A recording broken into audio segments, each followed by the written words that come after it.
শুভেচ্ছা জানাই বন্ধুরা, দ্বীপ্রহরীর শুভেচ্ছা। আমি আমি বলেছিলাম যে ডিয়ার ডায়েরি থেকে প্রত্যেক বুধবার পড়ব। ভেরি সরি, আমি কাল মিস করে গেছি, আর তাই জন্য আমি খুব দুঃখিত। তোমরা কেমন আছো বলো, তোমাদের কমেন্টের মাধ্যমে জানিও কে কীরকম আছো। শুধু কবিতা শুনে কবিতার কমেন্ট বা লেখার কমেন্ট যে করতে হবে তা না, এমনি ঘরোয়া গল্পও করতে পারো, বা কোনো রেসিপি কীভাবে কী করে জিজ্ঞেস করতে পারো। কোনো আমার কোনো নেই যে সবসময় একবারে সাহিত্য নিয়েই কথা বলতে হবে বা কিছু করতে হবে, সেটা না। আপনি ঘরোয়া গল্প করতে পারো। ঘরোয়া গল্প করতে করতে গল্পগুলো তো জীবন থেকেই উঠে আসে। আমার একসময় বুটিক ছিল, খুব বেশ বুটিকটা নাম করে গেছিল, পারমিতার নিবেদন বলে।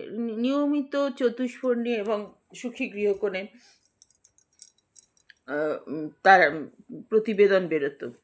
আমি সে সময় বেশ ভালো রোজগারও করে নিয়েছিলাম, অনেকটা ফিক্সড ডিপোজিটও করে ফেলেছিলাম, কিছুটা স্বনির্ভর হয়ে গেছিলাম। তো যাই হোক, সেই সময় আমার কাছে যে মেয়েরা আসতো তাদের জীবনের অনেক কথা আমি ডায়েরিতে লিখে রেখেছিলাম, তারা গল্প করতো আমার কাছে। আমি জানি না কেন আমার কাছে সবাই যাদের জীবন একটু বিপর্যস্ত, তারা আমার কাছে তাদের মনের দুঃখের কথা বলে ফেলে।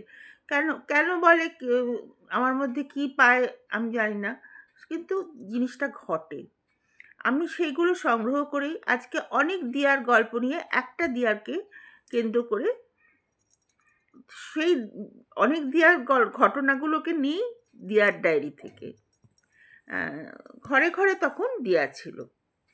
আচ্ছা, তাহলে আমি দিয়ার ডায়েরির দ্বিতীয় পর্বটা আরম্ভ করছি। দ্বিতীয় পর্বটা পুরোটা শেষ হবে কিনা জানি না, কারণ আমার মোবাইলটা ভীষণ গন্ডগোল করছে, বারে বারে নিভে যাচ্ছে। তাও আমি দ্বিতীয় পর্বটা শুরু করছি। দিয়ার মনের জানলাটা প্রায় বন্ধ হয়ে গেছে, মাঝে মাঝে ঝড়ের হাওয়ায় হঠাৎ নড়ে ওঠে।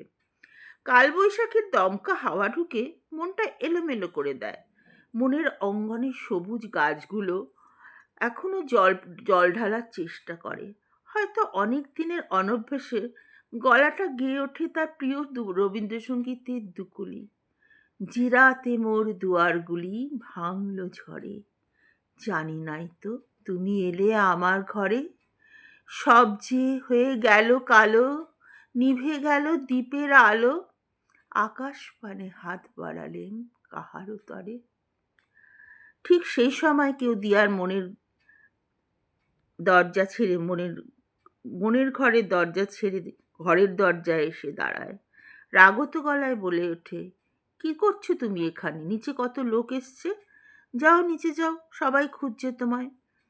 দিয়া ভালো করে জানে কিছুক্ষণ আগেই তো সবাইকে লুচি আলুর দম জলখাবার খাইয়ে সবে এসে সন্ধেবাতি দিয়ে একটু মেয়েদের নিয়ে পড়াতে বসিয়েছে, নিজেও একটু নিজের মনের উঠোনের গাছগুলোতে একটু জল দেওয়ার চেষ্টা করছে। এক্ষুনি আবার লোক! দিয়া হাঁপিয়ে ওঠে। দিয়া জানে তার স্বপ্নের সিঁড়ি ভেঙে গুড়িয়ে গেছে, তবু কি সে একটু অবকাশ পেতে পারে না? এই তো সবাই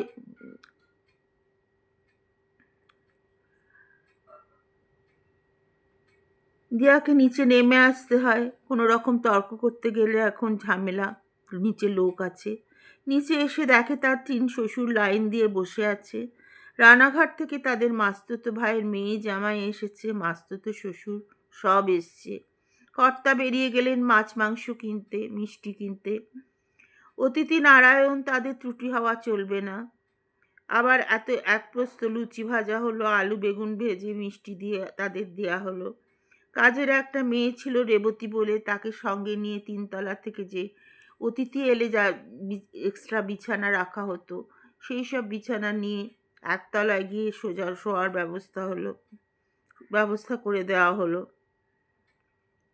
তারপরে আরম্ভ হলো রান্না। আজ 15 দিন হলো রান্নার ঠাকুর নেই। দিয়া একা হাতে